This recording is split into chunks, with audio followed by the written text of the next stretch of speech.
말씀 봉독해 드리겠습니다.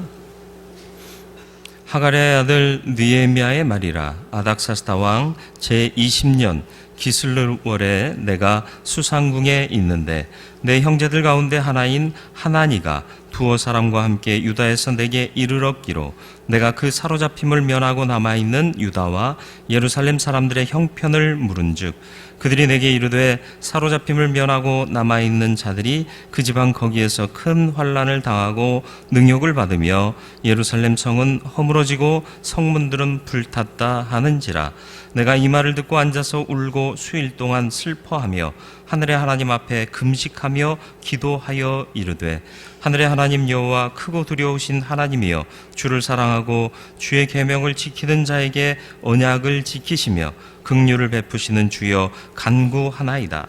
이제 종이 주의 종들인 이스라엘 자손을 위하여 주야로 기도하오며 우리 이스라엘 자손이 주께 범죄한 죄들을 자복하오니 주는 귀를 기울이시며 눈을 여시사 종의 기도를 들으시옵소서. 나와 내 아버지의 집이 범죄하여 주를 향하여 크게 악을 행하여 주께서 주의 종 모세에게 명령하신 계명과 율례와 규례를 지키지 아니하였나이다. 옛적에 주께서 주의 종 모세에게 명령하여 이르시되 만일 너희가 범죄하면 내가 너희를 여러 나라 가운데 흩을 것이요 만일 내게로 돌아와 내 계명을 지켜 행하면 너희 쫓긴 자가 하늘 끝에 있을지라도 내가 거기서부터 그들을 모아 내 이름을 두려고 택한 곳에 돌아오게 하리라 하신 말씀을 이제 청하건대 기억하옵소서. 이들은 주께서 일찍이 큰 권능과 강한 손으로 구속하신 주의 종들이요 주의 백성이니이다. 주여 구하오니 귀를 기울이사 종의 기도와 주의 이름을 경외하기를 기뻐하는 종들의 기도를 들으시고 오늘 종이 형통하여 이 사람들 앞에서 은혜를 입게 하옵소서 하였나니 그때 내가 왕의 술관원이 되었느니라. 아멘. 기도하겠습니다. 거룩하고 자비로우신 아버지 하나님, 말씀 앞에 섭니다. 귀를 열게 하시고 주의 뜻을 듣게 하시고 들어 깨달아 주의 말씀이 우리의 영에 잘 박힌 못과 같게 하여 주사 주의 뜻대로 순종하며 살아가는 거룩한 성도로의 삶을 다짐케 하여 주옵시고 흔들림 없는 믿음의 길을 걷게 하여 주사 지금보다 더 큰 하나님이 원하시는 사명을 감당하는 사명자로서의 삶을 살되 하나님의 크신 권능을 덧입고 축복받는 인생 되게 하여 주옵소서. 이 시간 성령께서 주장하시고 지혜로 함께 하시기를 예수 그리스도의 이름으로 기도드리옵나이다. 아멘. 지금은 선거철은 아닙니다만은 선거철이 되면 고민하는 게 있죠. 뭘 고민하죠? 찍을 놈이 없다. 놈이라고 그러면 좀 그렇죠. 찍을 사람이 없다. 그놈이 그놈이다. 또 놈인가요? 네. 그런 경우 참 많잖아요. 요즘 지도자들의 모습을 보면 좀 답답하다 이런 생각이 들 때가 참 많습니다. 때로는 심하면요 분노하기도 하지 않습니까? 그러면 어떻게 해야 될까요? 그런 사람들 자꾸 보면 이 혈압이 상승하니까 그런 사람 보지 마시고요. 잘하는 사람을 보세요. 그런데 잘하는 사람이 보여요? 안 보여요? 서로 못한다고 그래요. 그리고 스스로는 서로 잘하고 있다고 그러고요. 그죠? 감사합니다. 대답을 잘해 주셔서 감사해요. 나는 잘하는데 쟤 때문에 문제래요.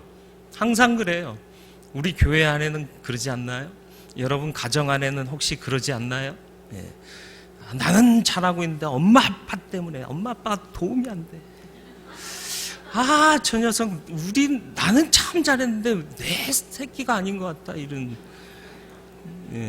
이게 아니란 말이죠. 그럴 땐 어떻게 해야 되느냐?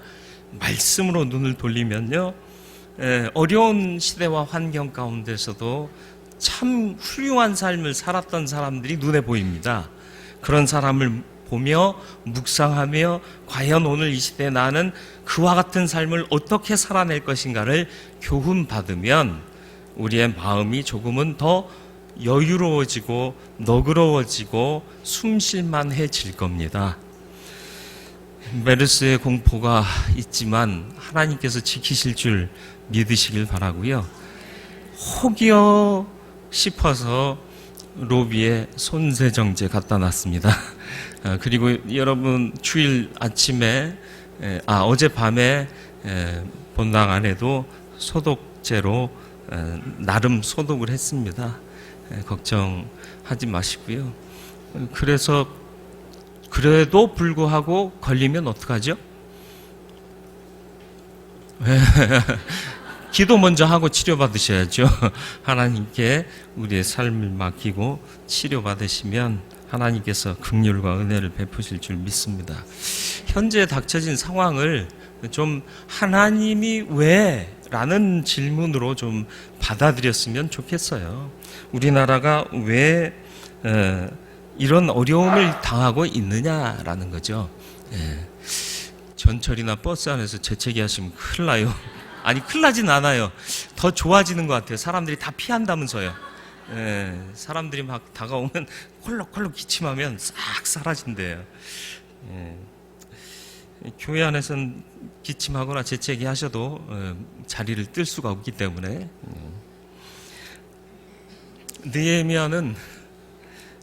느헤미야를 얘기해야 되는데 왜 메르스가 먼저 나왔죠? 느헤미야는 유다 민족이 BC 530년 예루살렘으로 귀환을 시작합니다. 고레스 왕의 칙령을 따라서 세 차례 나누어서 귀환하는데 첫 번째 인솔자가 수룹바벨이요. 와서 성전 건축을 다시 하죠. 그리고 또 그 다음으로 온 사람이 에스라요. 학사인데 4,000명을 이끌고 오고 수룹바벨은 4만 명을 이끌고 옵니다. 그래서 예루살렘 성을 수축하려고 하는데 이미 와서 힘쓴 게 너무 커요. 그래서 다들 예루살렘 성을 수축하지 못하고 있습니다. 그래서 빈번한 공격을 당하고 괴로움을 당하고 있던 때에 세 번째 12년 뒤에 느헤미야가 인솔하여서 또 많은 사람들이 예루살렘으로 돌아와서 성벽을 재건하는 역사를 감당하게 됩니다.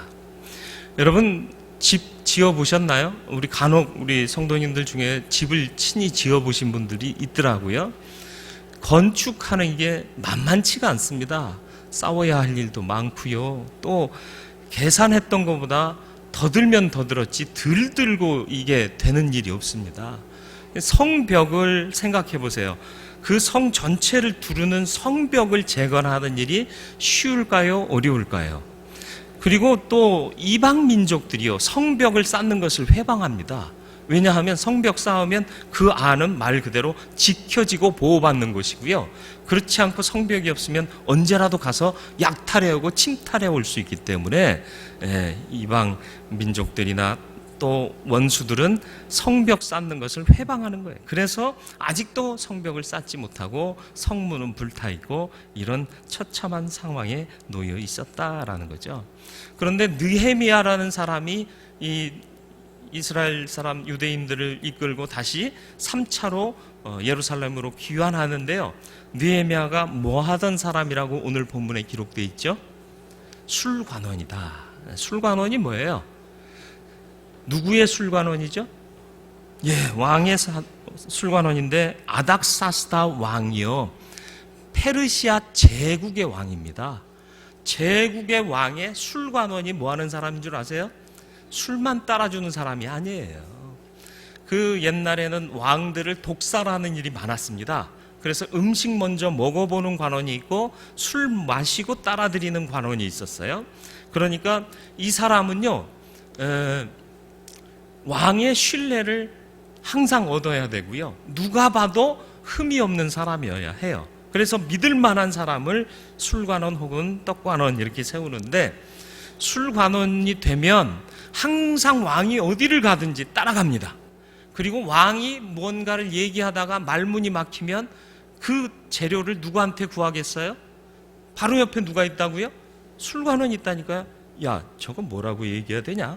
그러면 술관원이 이렇게 대답하십시오 하고 자기가 갖고 있는 지식으로 서포팅을 해줘야 되는 거예요. 그러니까 비서실장 겸 하여튼간에 총체적인 일을 맡고 있는 사람이고, 항상 같이 다니니까 왕과 이 술관원 사이의 유대 관계라는 것은 끈끈할 수밖에 없다라는 거죠. 그 신뢰가 깨지면 물론 당장에 목이 날아가는 수도 있습니다만은, 그러니까 이제 왕 곁에서 사실상의 2인자의 역할을 하는 것이 술관원입니다. 그렇다면 성공한 거예요. 그죠? 남의 성공이라고 뭐 별 신경 안 쓰시고 계시네. 왜 성공했느냐 하면 이 사람이 누구라고요? 어느 민족 출신이라고요? 페르시아인 출신이 아니에요. 그 지역 출신이 아닙니다. 유대인인데 포로로 끌려가서 살다가 거기서 출생해서 나서 자란 유대인이에요. 엄밀히 말하면 자기네들 나라에서 보면 이방인이에요.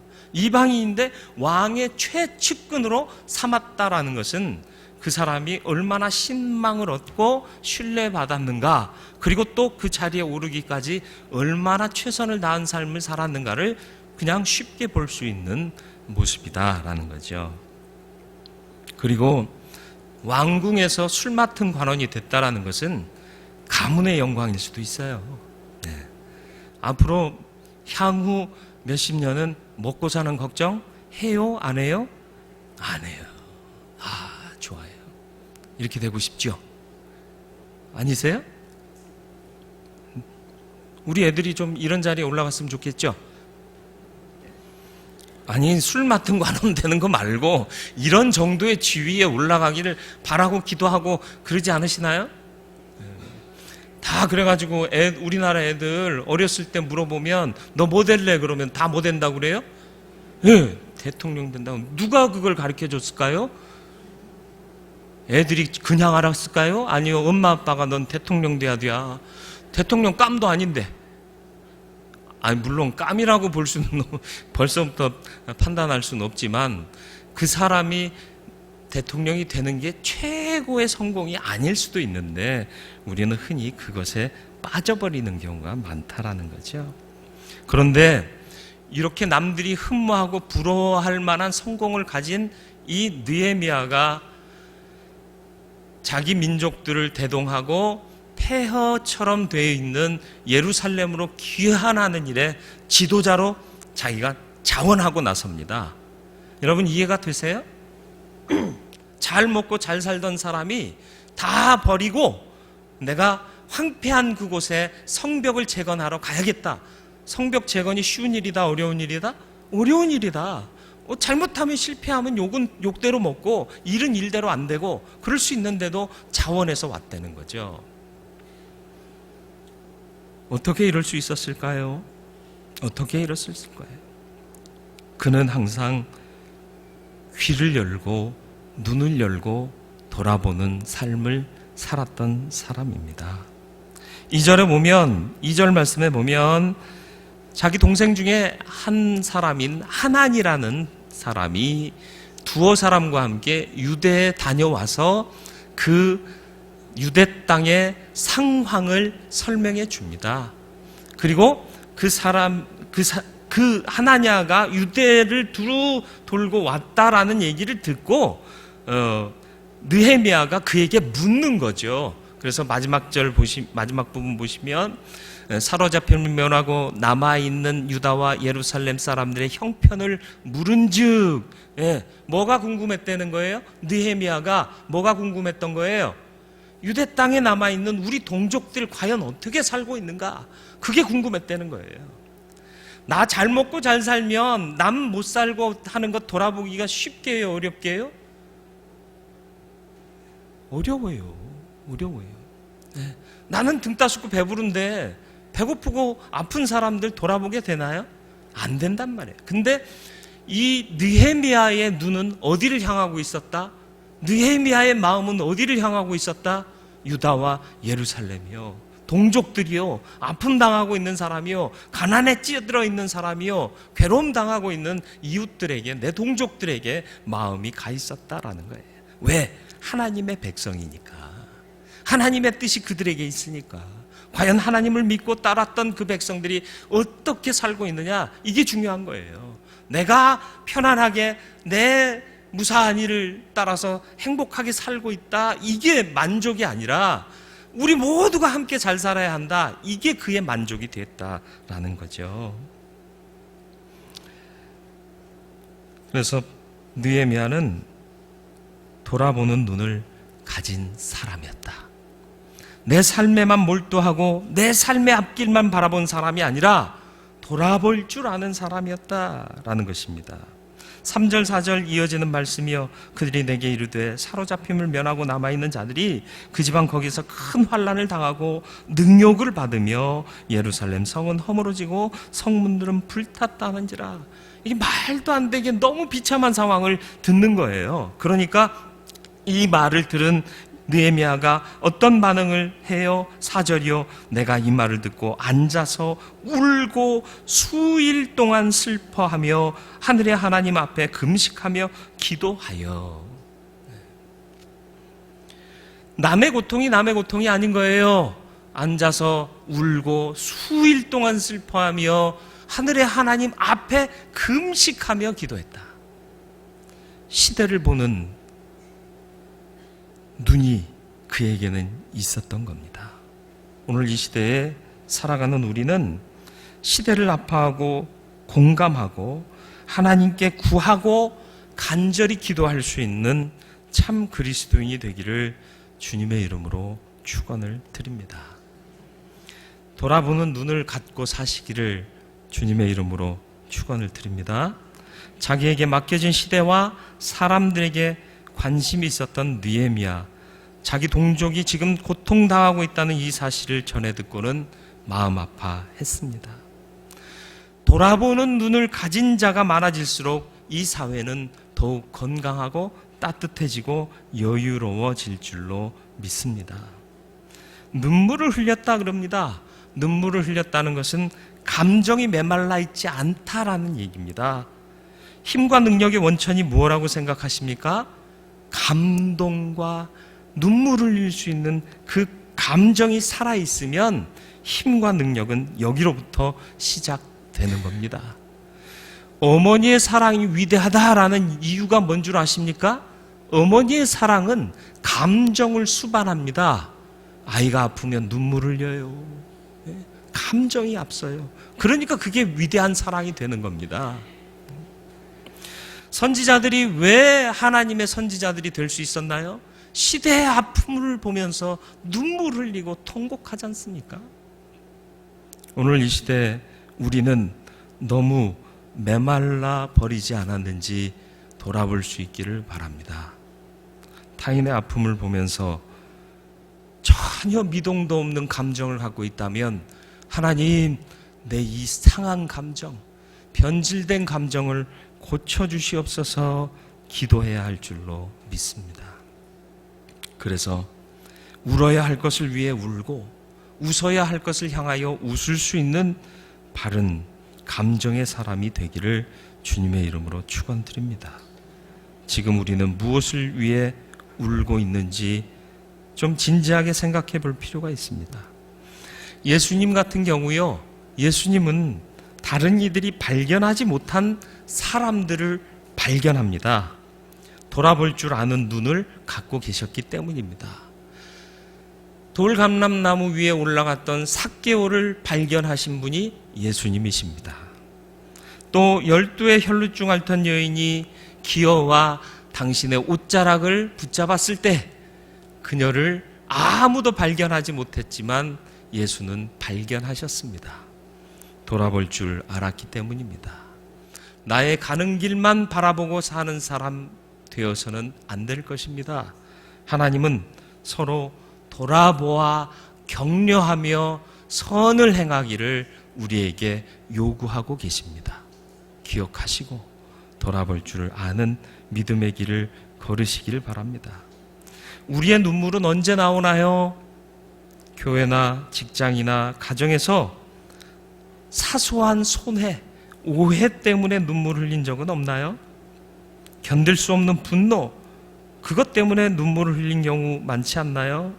하나님 앞에 하나님 우리의 눈물의 질을 바꾸어 주옵소서 기도해야 할 줄로 믿습니다. 내가 손해보고 내 감정이 상하고 내 무엇인가가 침해되었다고 눈물 흘릴 것이 아니라 하나님의 일이 온전히 이루어지지 않고 하나님이 바라보는 백성과 땅이 오염되고 또 고통받고 있다는 사실을 바라보면서 아파할 수 있는 사람들이 많아지면 하나님의 나라는 온전히 서게 되고 아파 눈물 흘리는 자들의 삶의 위로가 회복이 임하게 될 줄로 믿습니다. 자기 하나의 무사한 일만을 생각하며 느헤미야가 술관원으로서 계속 살고 거기서 죽었다면 이스라엘의 역사는 바뀌지 않았을 것이고 느헤미야의 가치도 결국은 잘 먹고 잘 살다 잘 죽었다 이거 이상은 없었을 거예요. 그러나 하나님의 쓰임에 합당하도록 눈을 돌아보고 사명에 합당한 삶을 결단하고 나아온 느헤미야를 인하여서 하나님의 역사가 이루어지고 회복의 은총이 그 나라와 민족 가운데 임하면서 그는 역사상 위대한 인물 되었고, 역사상 위대한 인물이 되고 안 되고의 문제가 아니라 하나님 앞에 섰을 때 과연 무엇을 말하고 과연 하나님께서 기뻐 맞이하실 수 있는 삶을 살았는가를 돌아보며 판단해야 할 부분이라 생각이 됩니다.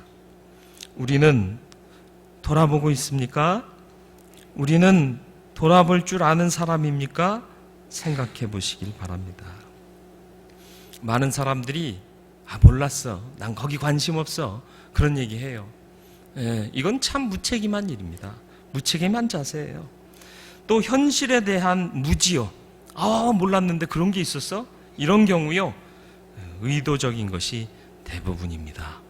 의도적으로 회피하고 보지 않으려고 하기 때문에 안 보이는 거지, 못 보는 경우는 사실은 없습니다.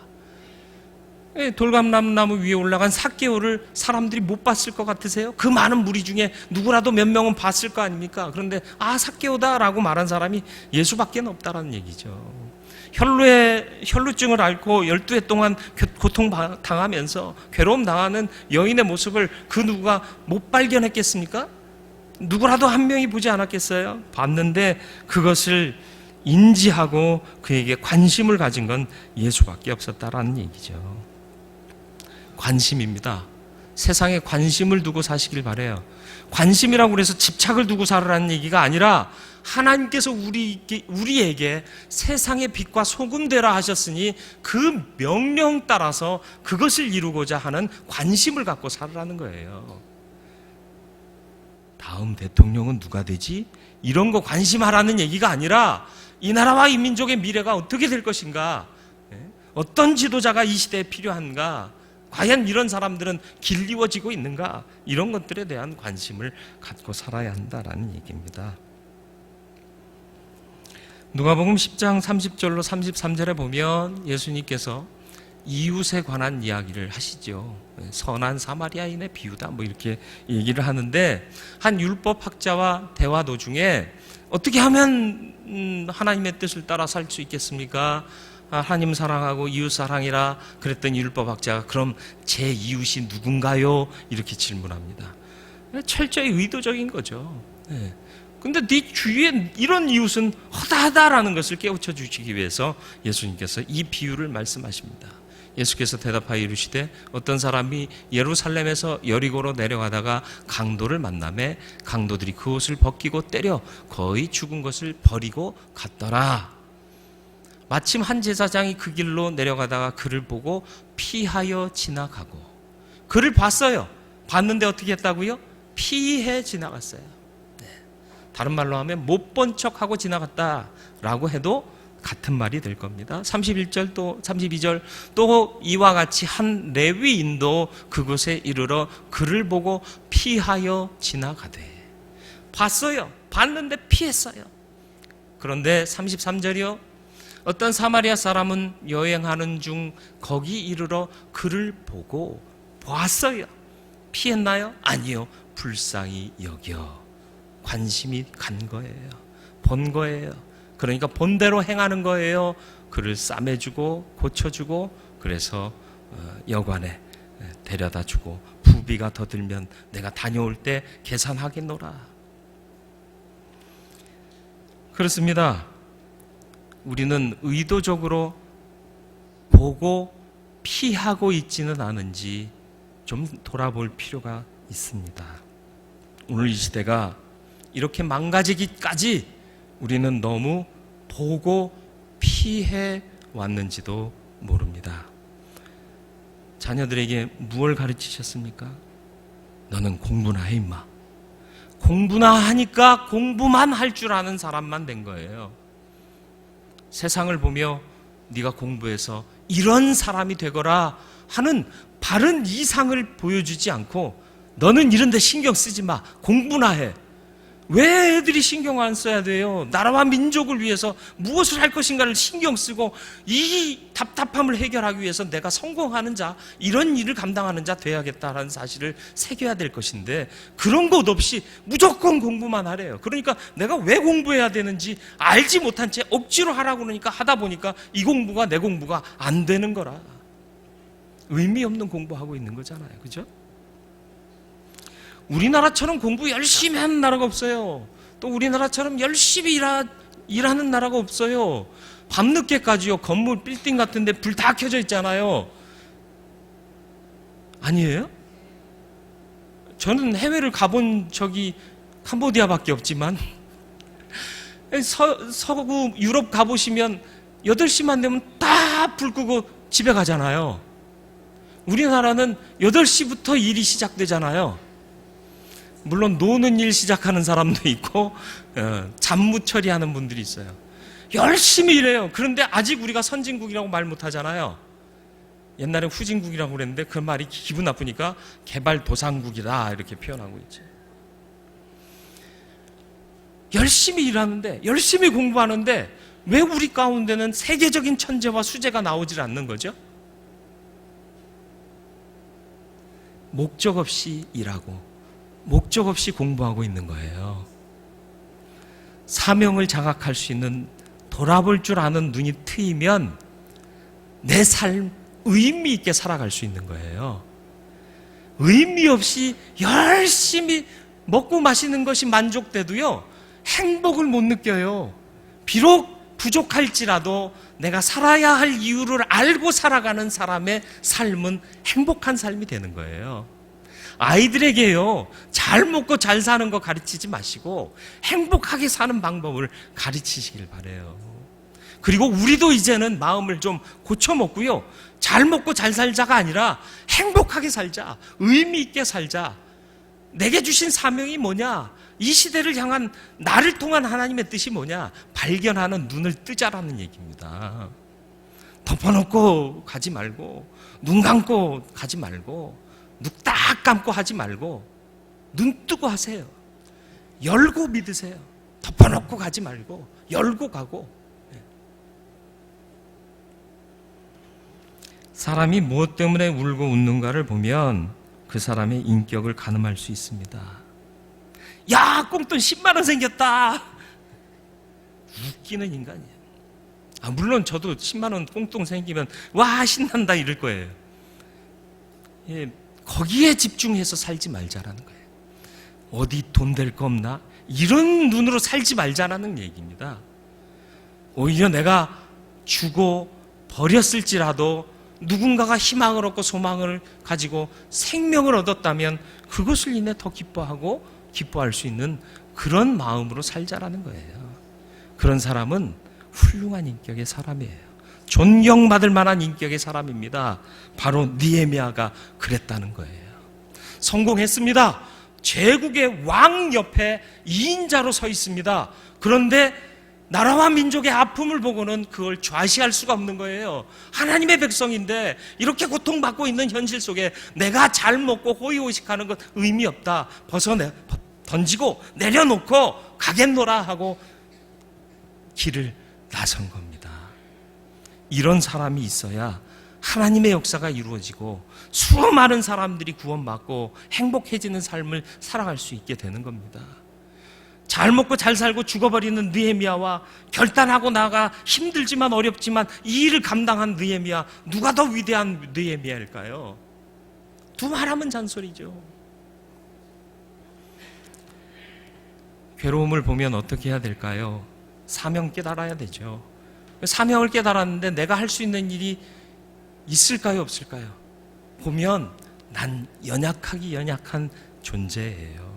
그런 사람이 어떻게 이 일들을 감당하고 해낼 수 있겠느냐? 하나님 앞에 금식하고 기도했다라고 얘기를 합니다.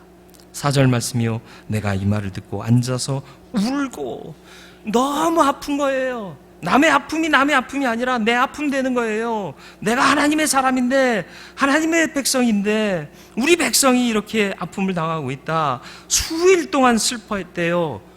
괴로움 가운데 있었대요. 그런데 하늘의 하나님 앞에 금식하며 기도했다.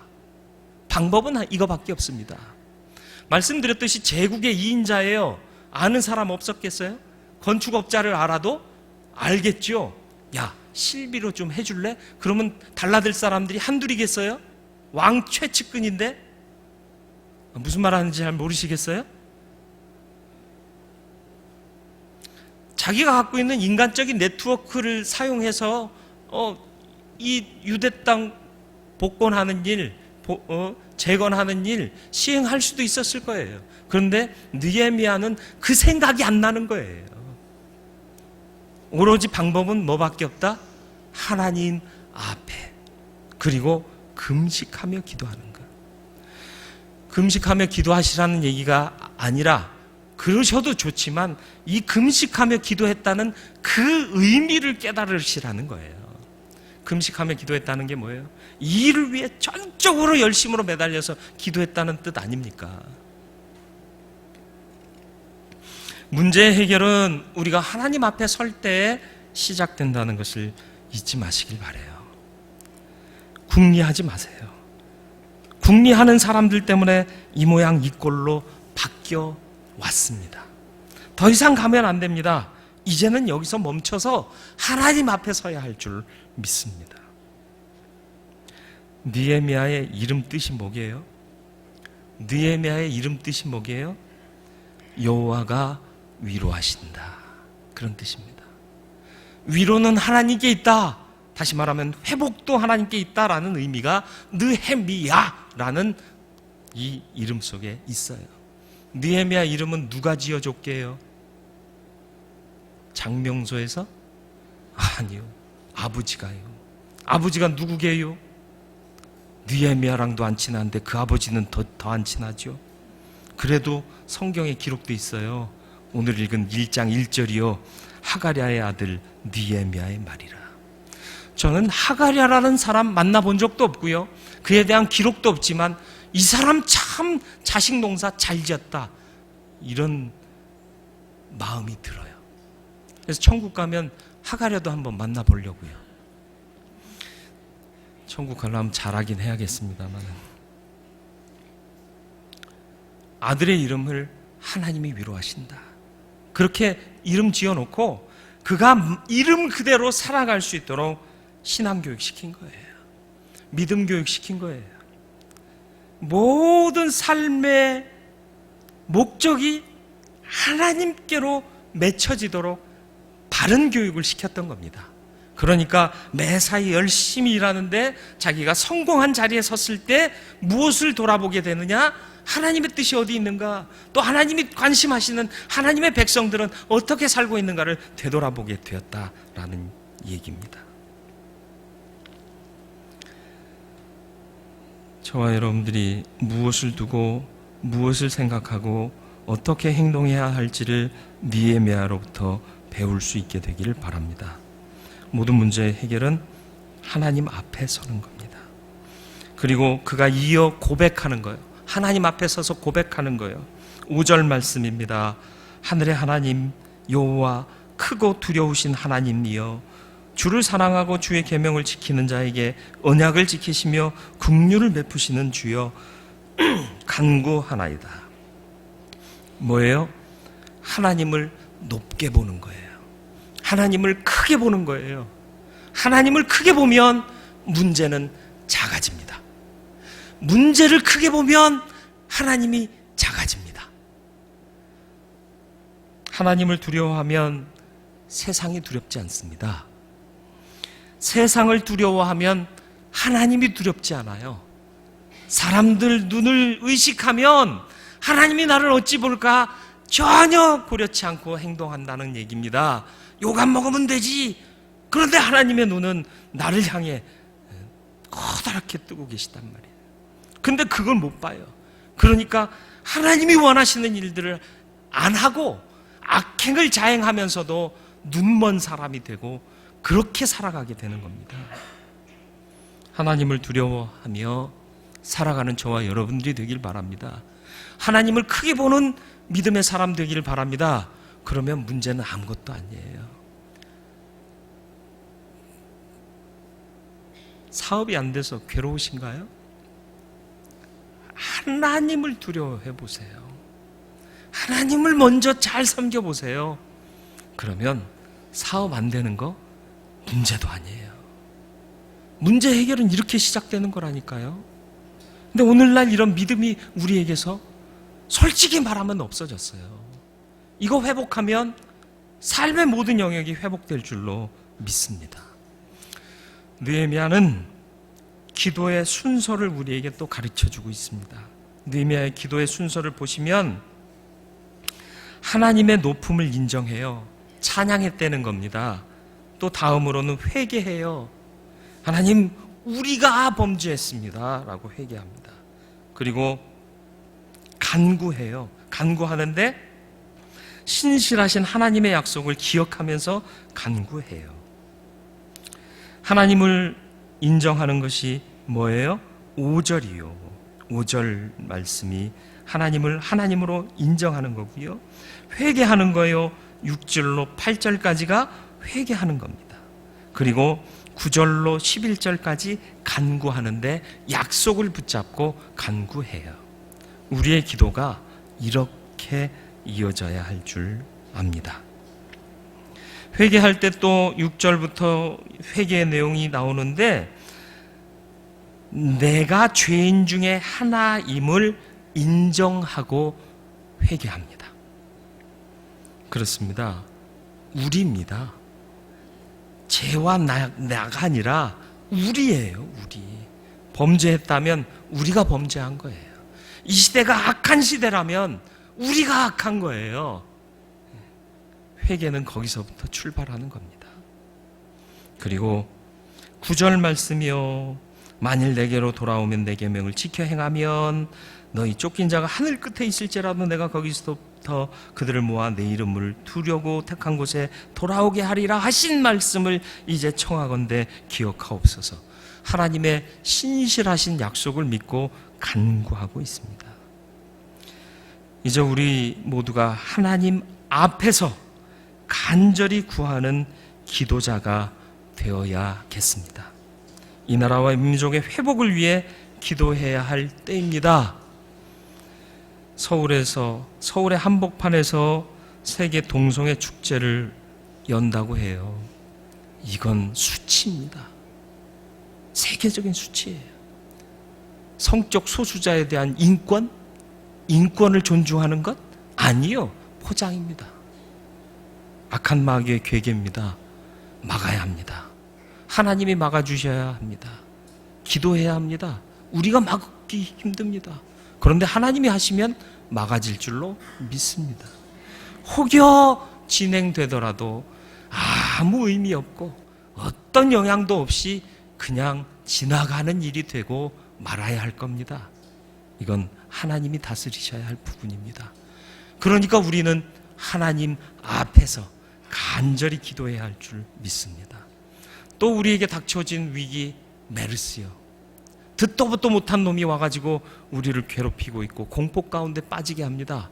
그러나 앞서 말씀드렸듯이 문제를 크게 보면 하나님이 작게 보이지만 하나님을 크게 보면 문제는 작아질 수밖에 없다는 것을 기억하시면서 하나님 앞에 간절히 기도하기를 원합니다. 고난과 괴로움이 우리 가운데 있습니까? 오히려 소망 주시기 위함인 것을 잊지 마시길 바랍니다. 일이 잘 안 풀리십니까? 매번 꼬이십니까? 고난입니까? 괴로움입니까? 소망 주시기 위함이에요. 어떻게 소망을 받겠느냐? 하나님을 더욱 확신하고 의지하고 붙잡겠습니다. 믿음의 의지를 발휘하라는 거예요. 예레미야 애가 3장 19절로 22절 말씀이요. 내 고초와 재난 곧 쑥과 담즙을 기억하소서. 쑥과 담즙 쓰디 쓴 거 아닙니까? 내 고초와 재난, 내게 닥쳐진 괴로움 하나님 기억해 주시옵소서. 내 마음이 그것을 기억하고 내가 낙심이 됩니다. 그러나 낙심이 되오나 이것을 내가 내 마음에 담아두었더니 그것이 오히려 나의 소망이 되었사옴은 여호와의 인자와 긍휼이 무궁하심으로 우리가 진멸되지 아니함이니이다. 무슨 말인지 아시겠죠? 고난 당장에는 쓰디 써요. 괴로워서 낙심이 되었습니다. 하지만 내가 이럴 게 아니지. 왜? 담아두었더니 오히려 소망이 되더라. 아, 하나님 계시지. 하나님께서 이 고난을 통해 내게 무언가 가르치시고 나로 더 강건하게 거듭나게 하시리라 발견하니까 소망이 되고 하나님의 인자와 긍휼을 묵상하니 그 무궁하심이 우리를 살리실 것임을 확신하게 만들더라. 이 믿음이 저와 여러분들 가운데 있어지기를 주님의 이름으로 축원을 드립니다. 돌아보는 눈을 가지고 사시기를 바랍니다. 나의 무사한 일, 그게 중요한 게 아니에요. 이 땅에 나를 보내신 하나님의 뜻을 알고 사는 것이 우리에게 필요한 겁니다. 우리를 눈물 흘리게 하는 것과 우리를 웃게 하는 것이 무엇이 될지를 선택하시길 바랍니다.